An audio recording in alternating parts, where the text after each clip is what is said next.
Here we have a graph, and it's linear, which means it is arithmetic. And we're asked to find the average rate of change, so you know what I want you to write right above that. Anytime you see average rate of change, that means slope. And we're asked to find it from n equals 1 to n equals 3.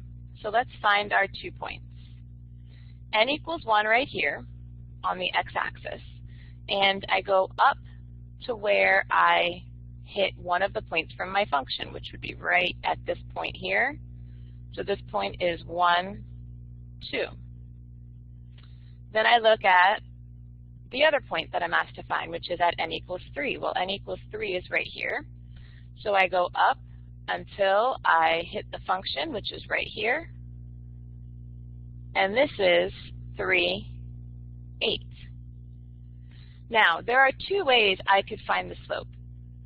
The way that I prefer to do it requires hardly any actual calculation. And what I like to do is I move from the left point to the right point, always from left to right.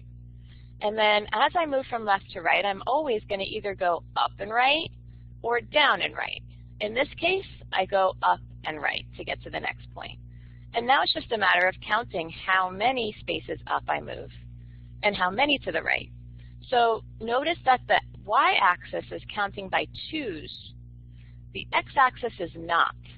You're going to see that a lot with these sequence and series graphs, that the axes are going to be counting by different values because these values are sometimes they get so high and so large so quickly that we need to be able to have larger values on our y-axis than on our x. So if I start from here and I count up and over, that would be up 2, 4, 6, so up 6, and then over 1, 2. So up 6 and over 2 would give me a slope, because remember slope is rise over run. So up 6 and over 2 would give me a slope of 6 over 2, which is 3. Here's another way you can do it. You can use the slope formula. I caution you with the slope formula because students tend, a very common mistake anyway, that students tend to make is to switch the x's or to put them in the wrong order, or there's just lots of places that I've seen mistakes made with this formula, so be careful if you're going to use it.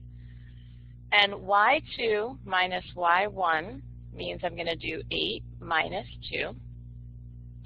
x2 minus x1 means I'm going to do 3 minus 1. And then I get 6 over 2, which is 3.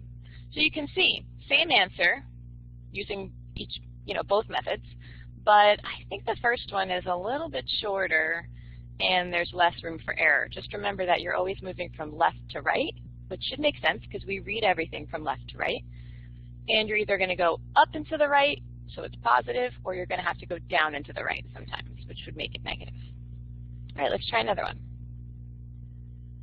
Calculate the average rate of change for the graph sequence. Okay, so same thing, right? Average rate of change. So underline those words, average rate of change, and write slope. From n equals 2 to n equals 4. So let's look for those points on our graph. N is 2. Let's see, let's make sure these are counting by ones, and they are. So n equals 2 is right here. And I'm going to follow that up to my graph, and I hit the graph right at this point, which is the point 2, 6. And I just figured that out by counting, because I know that this is 2 over, and then I can see that the 5 is right here, so 1 higher would be 6, 2, 6. And then the other point, I start down at 4, so here's 4. And this I'm going to have to travel a little bit farther up till I hit my function. Right there. And this point is 4, and I'm going to look over here to the side. I know that this is 25, so 1 right below that would be 24. And now I have to find my slope. So I'm going to do both methods just like I did on the previous problem. I'm going to do the graphing method first, and that's using rise over run. And again, just like the last one, I'm going to have to move up and right to get to from my first point to my second point. And now I just want to see how many up and how many right. So if I'm going from 6, right, this is at 6, and I'm going all the way up to 24. Now we could count it out, or we could just subtract. So if I start at 6, what would I have to add to it to get to 24?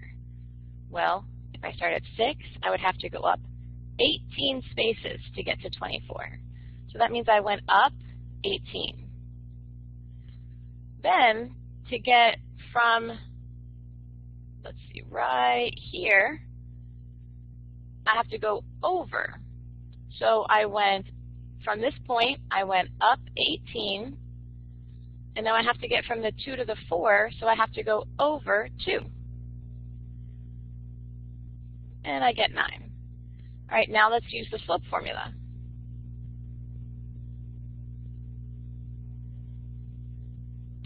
My y2 is 24. My y1 is 6. My x2 is 4.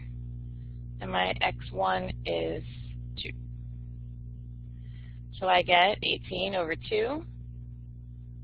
And so now with this one, you could really see why it's the same thing, because as we were trying to find how many spaces up I moved, we were kind of doing this subtraction problem in our head to figure it out as opposed to counting.